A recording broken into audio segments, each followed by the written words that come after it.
last 24 hours. Powered by Yiddish24, provided to you by The Click. Good morning, my friends. Today is Tuesday, Parshas Shemois, the beginning of Shoivavim. It's Yid Zayin Taivas Tufshim Paivuv on Edge. And if you want to know the English date, it's January 6th, 2026. Lemiswura. My name is Gershy Schwarcz and I'm your host on Edge. Now, before we jump into what happened today, Nicolas Maduro appeared in court. Iran is running away. I guess the leaders of Iran are running away. The world is topsy-turvy, like my mother used to say when I was young. YS Capital Group makes sure that your investment is secured with a good loan, a direct loan, direct lending loan kind of loan.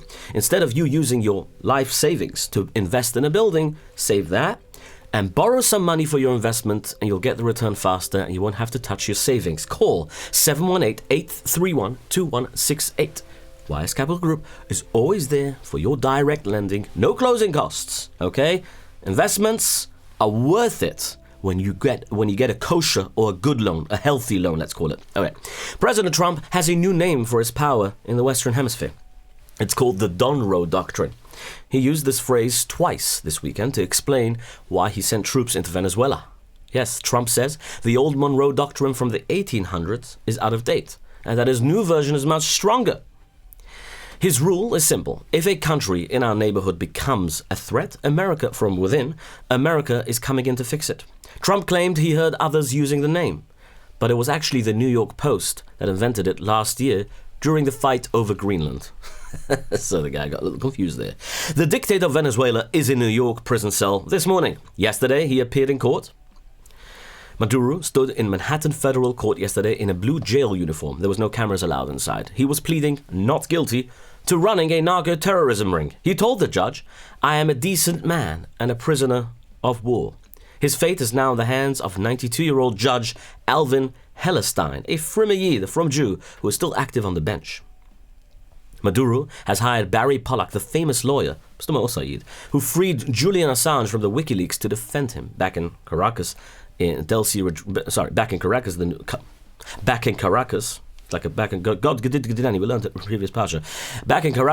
Rodriguez was sworn in as an interim president. She used to be the vice president under Maduro, but President Trump warned.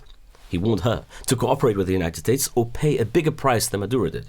Opposition leader Maria Corina Machado said, she won the Nobel Peace Prize, and she actually called President Trump to tell him that she doesn't deserve it, and he does, said that this new president is an architect of torture and an ally of Iran.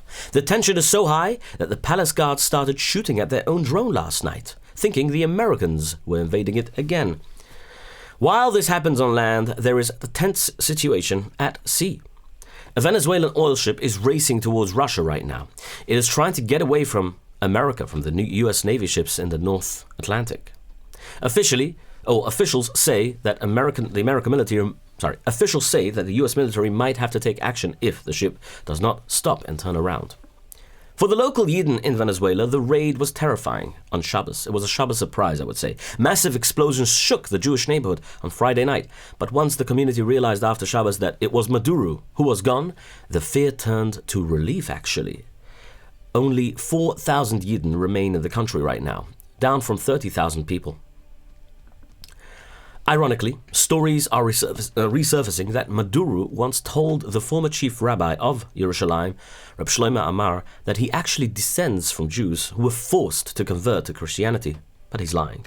Like all dictators do. That doesn't happen. It never happened. While many people in Venezuela are worried, some business owners in Europe are making a fortune. In London, big investment companies are making a lot of money because of these changes. They bought up Venezuela's debt when it was worth almost nothing. Now that the US is involved, that debt is worth much more, and these companies are seeing huge profits. They're gambling on it. 35 nations are meeting in Paris today to discuss security guarantees for Ukraine. The American delegation changed at the last minute because Secretary of State Marco Rubio canceled his trip to deal with Venezuela.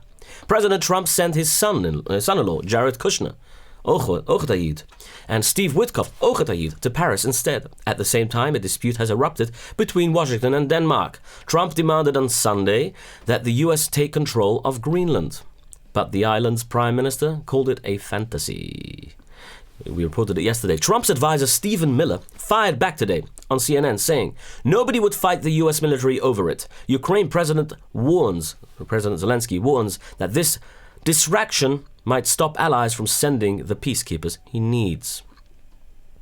Israeli Foreign Minister Gideon Sa'ar has landed in Hargeisa. Hargeisa is a major diplomatic visit of his. This is the first official trip by an Israeli leader since Israel formally recognized Somaliland. Hargeisa is in Somaliland, I guess, as an independent country. Sa'ar is meeting with President Abdirahman Mohammed at the presidential palace of his in Somaliland. Hezbollah has officially rejected a new push by the Americans and Israelis to disarm and dismantle its advanced drone fleet and precision missile arsenal. Hezbollah leader Naim Qassem called the proposal a trap and an Israeli-American plan designed to leave them defenseless. He made it very clear today that he will not trade his weapons for a ceasefire. Qassem warned that his terrorists are rebuilding their stockpiles and are ready to use them if Israel tries to force them to stop. Israel has already warned that if the drones and missiles stay, a much larger attack might be the only option left. I guess they tried with beepers. If a beep doesn't work, a big explosion might. Israel is on high alert right now, as tension with Iran are spiking again. The IDF says they have uncovered a major plot by Tehran to assassinate the new president of Syria, Ahmad al-Shara. By the way, Ahmad al-Shara was seen yesterday proudly using Syria's new currency. We spoke about this already. The new currency that he took off Assad's face and he put on roses with an olive tree in a grocery store. According to the reports, Iran hired Islamic terrorists to kill him, Ahmad al-Shara, because he was working with the West and trying to stop Iran from controlling Syria. The plot was stopped, but Israeli security chiefs are warning that Iran is getting desperate and dangerous, so we have to stop them. The regime in Iran is terrified that they are about to be attacked. Leaders in Tehran, including Ali Khamenei, are convinced that the United States or Israel is planning a major military strike against them very soon. In a sign of panic, the Iranian government hung up huge banners in the streets of Tehran today written in English. The signs threaten that if the US attacks, Iran will kill American soldiers. Iran is in day 10 of intense protests. At least 35 people have been killed, including 4 children. Iran's government spokesman, Fatma Mokagharani, announced that all Iranians will receive massive stimulus payments to help each person. Each person will receive 1 million tomans, approximately $7 per month, for the next 4 months to ease the economic pressure. Shkoyach, $7. I guess in that country makes sense. What can you buy with $7? The Jewish community in Iran is forcing itself to bow to the regime just to stay safe. Chief Rabbi Yumas Hamami Lalahazar appeared at the government conference in Tehran last Wednesday to honor the dead terror general Qassem Soleimani, who Trump killed. The rabbi spoke publicly about the importance of following Soleimani's path to fight against those who want to destroy this country. The local Yidden are not protesting because, hey, they are terrified of being marked as traitors, especially remembering the arrests of 35 Jews by intelligence agents last year during the war. Last year is not so long ago, but we call it last year because, according to the English calendar, it was last year. A full Palestinian embassy is open in London. Welcome, London. I'm going to be there soon, actually. The diplomatic mission officially changed its name to the Embassy of the State of Palestine yesterday. Ambassador Hussam Zomlot, he has the last name Lot, showed off the new plaque following the British government's recognition of the state last September. Israel strongly criticized the move, warning that recognizing a state without a peace deal endangers their existence. Let's talk about what endangers your existence as a business. You don't have a good business coach. A business coach that helps you with your strategy, helps you build that strategy into a real dream. If you have a thought, if you have something that you want to build and, a business, and you're thinking of going into business, or you are in business and you just don't know where you're going with that business, Reb David Wanunu can help you. Call him on 845-414-8100. In other news, a man with a hammer smashed his way into Vice President J.D. Vance's property in Cincinnati. Listen to this. Police arrested 26-year-old William D. Fore after he jumped the fence, started busting windows. He also vandalized a Secret Service car before officers grabbed him. Vance was not home, but thanked police for stopping the crazy person, he called him. Governor DeSantis says Florida is cracking down on illegal immigrants like never before. He announced that police have arrested over 10,400 people under Operation Tidal Wave. Tidal Wave. Tidal Wave. Yosh. Okay, Tidal Wave. Sorry. Pronunciation sometimes, you know. DeSantis says 63% of them have criminal records and are being deported immediately. President Trump is freezing $10 billion in funding for 5 Democratic states today. He says New York, California, and others are letting the cash get stolen by fraud rings or using it for illegal immigrants.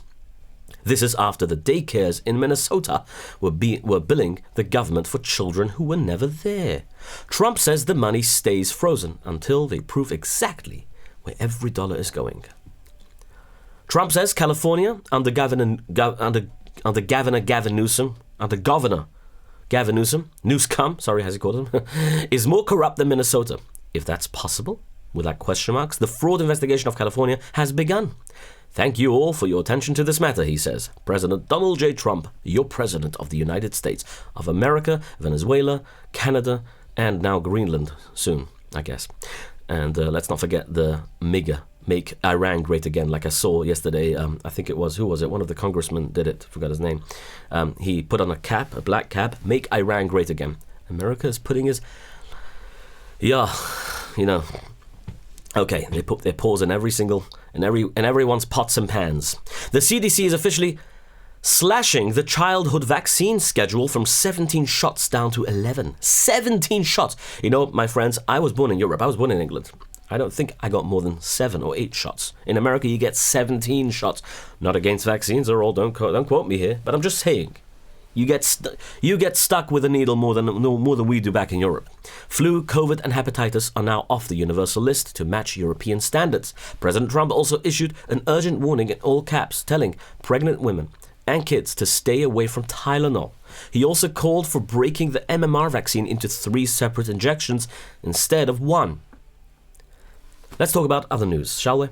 Police in Poland. Okay, before we go to Poland, let me just quickly say something. There is a new loan out there for people who want to buy a house in America. Just saying. I want to put it out there. I saw the news and I want to report it to you.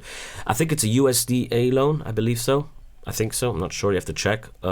Maybe not. Something like that. A US loan, a special government loan, to help you with 0 down payments towards buying a house. For first-time buyers, I think. That's what it works. Go look it up. Ask your local government or whoever can help you with these kind of things. Police in Poland rescued a treasure trove from Sephorim found in a local attic. A man unknowingly sold the rare Sephorim, including a Vilna Talmud set and a Derech HaChaim Siddur to a private collector. But a sharp-eyed worker at the Jewish Historical Institute saw their library stamp in the auction listing. Officers swept in, seized the Sephorim, and returned them to the Jewish library where they actually belong. Looks like they were stolen. A 6.2 magnitude earthquake hit Shimane in Japan, according to Global Quake. Those who monitor the quakes. Police in Shomrim in London are not investigating the earthquake, don't worry. A different story. They're investigating a string of vandalism targeting Yidden over Shabbos in England. A number of Jewish-owned cars in England were maliciously damaged in the Hendon neighbourhood. Hendon, which is next to Golders Green. Edge. Security teams are now looking into the incident to find out who is responsible. The famous Chabad house in Kathmandu. Sorry, see, tried 3 times, I managed. Kathmandu, Nepal, is being forced to leave its building of 20 years after the government and landlords targeted the shliach with endless harassment, hate. According to the Chabad directors the landlord began making demands in recent months, including the removal of all Hebrew signs and any indication of an Israeli presence on the property. The rent was also increased to unfeasible amount, making continued operation impossible. The Lifshitz Shluchim are searching for a new permanent home for the Chabad house in Kathmandu. They have launched a fundraising drive to finance the move. I guess they will stay there. You know, they never give up. This is what Chabad is known for. Ashreichem Yisrael. A coffee shop worker in London was fired yesterday or 2 days ago for serving a Jewish customer with a drink after drawing a swastika with chocolate powder on her drink. Instead of whipped cream, it was whipped cross. People trying to enter the United Kingdom legally are now using social media to teach others how exactly to do this. Videos on the app, famous as TikTok, are being used as a step-by-step guides for migrants in northern France. How to do this. The videos show people hiding in bushes by the side of the road and running after big trucks heading for Britain. They show exactly how to jump onto those moving trucks and break into the back without the driver knowing. These videos even show the best ways to hide among the cargo so the police do not find them. Officials say these social media tutorials are a major problem and are making it much harder to stop people from entering the country illegally. Welcome to the United Kingdom. Let's talk about Shawarma Delight. If you're ever on the way from London to Antwerp and you manage to somehow make a stop in Muncie, exit 14, Shawarma Delight. Exit 14, literally 2 minutes from there, next to Bingo, you can get yourself a free drink if you mention On Edge after having a delicious shawarma there. They open every single night till 10:30 evening, and then they open Thursday night till Chatzas Halayla, Lail Shishi stuff. They have everything. SDNY.store, free delivery in Muncie. Let's talk about Protobite, shall we? Protobite, you all know what Protobite does and what they don't do. But what they do is designing custom-made software for your website, for your company. And they can do this in less than 12 hours, if you ask them nicely, obviously. I'm just saying a number, but I know because it took me 12 hours to build up my website and my app and all the things that I need. Call them on 347-354-1237. Again, the number is 347-354-1237, or you could actually WhatsApp them on 020-3535-6600. proto-byte.com. Arrive express. Take a taxi. Go somewhere. Treat your wife. Take her out. 845-622-1111. The most reliable taxi I know. If you're in Monroe or you want to go to Monroe, 845-254-1111. They have a fleet there too. With that, my friends, I will end today's segment. Have a wonderful day, and we'll see you all, Bezrat Hashem, tomorrow. Thank you. Your daily report of the news of the last 24 hours, powered by Yiddish24, provided to you by The Click.